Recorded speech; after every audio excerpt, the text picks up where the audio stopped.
everyone! Mahiya na adlaw sa inyong tanan.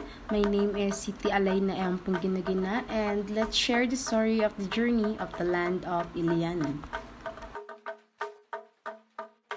So let us go first to their location.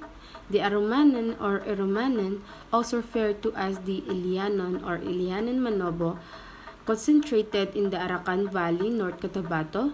The Arumanen of Arakan Valley and the Livunganen Arumanen were originally from Aruman, now a barangay of the municipality of Carmen, North Cotabato. According to legend, famine drove the Arumanen out, and most of them eventually settled in what is now in the barangay of Barongis in Libungan Municipality. Barongis, the center of the Arumanen population, is bordered by Melituyeg River in the east, Libungan River in the west, and the barangays Makulintang in the north and Sipangan in the south. Some spread out to neighboring Pigkawayan and Carmen are now called the Arumanen. So next is their language. A dialect of Dulangan Manobo is known as the linguistic subgroup of Dulangan Manobo or Kampilan dialect. This is one of the major dialects within the Cotabato Manobo language, spoken primarily in areas of central Mindanao, particularly in Cotabato, Sultan Kudarat, and parts of South Cotabato. Like other Cotabato Manobo dialects, Kampilan has its own unique features in terms of phonology, vocabulary, and grammar, but it shares a lot of similarities with other Manobo dialects as well. The dialect is used for daily communication among the Cotabato Manobo people, although many speakers also understand Filipino or Cebuano as second language, especially in urbanized or mixed areas. So I have 6 examples here on how the Ilianen speaks their language. So the first one is Marayray ka. In English, you're beautiful. Pandae ka. Where are you going? Nasuwat o kay ka, I like you. Adsa karoa, I will fetch water. Meet kaan kan, have you eaten? Napao ka kade, are you angry? And the last one is walay sapayan, you're welcome. Next is the Ilianen's ways of living. The Livunganen Arumanen's traditional means of subsistence are food gathering and swidden agriculture.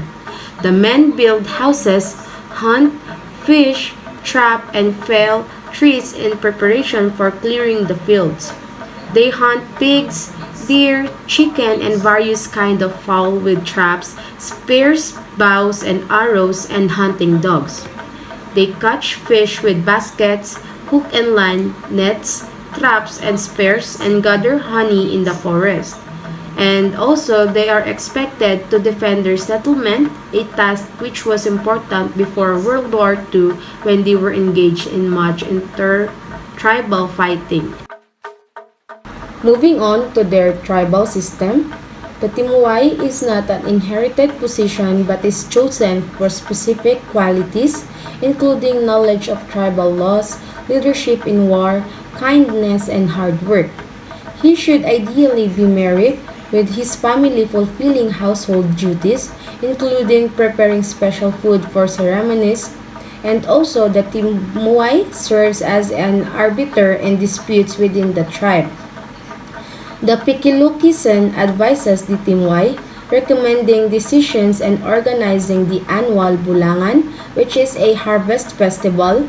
Each barangay has its own Pikulukisan, which also intercedes for villagers, upholds tribal laws, arranges marriage, and select Timuay.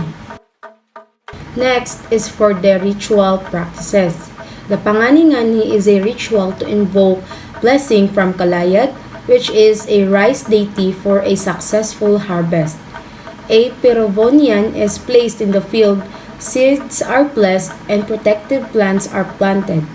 The farmer performs a pangilesa, which is a blood rite, and the next day with offerings, prayers, and a chicken sacrifice. Planting follows with the husband digging holes and the wife planting seeds. Wedding is done in 2 stages. First is Ed Elamun. It is the early and Pedlineran is the late, and before the harvest, the wife prepares a mix of ripe and unripe grains shared with children for their first taste. Women perform the harvest and the owner selects seeds for the next season. The harvest is shared by either Edteray or Pabugnos, and afterward, the community gathers for a feast, which is the Edsawit at the field owner's house.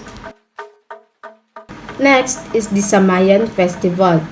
So Samayan features various tribal dances performed during rituals by the local of Bentangan village in elegant tribal costumes. These dances include the Pamikar, Pamendita, Hari, and Aglakuva, the latter incorporating traditional arnis, and the festival also includes war dances like Kalung and Pangayukay, accompanied by the Lantoy, as well as the Dayuray, which uses a single-stringed instrument capable of producing 35 different sounds. And here's an example of it.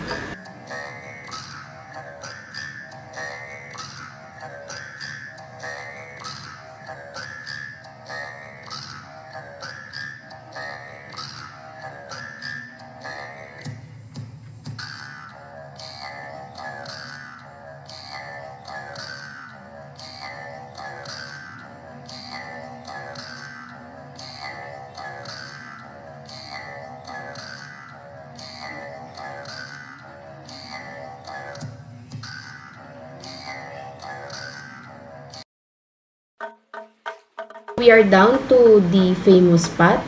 So the first one is the Asik-Asik Falls.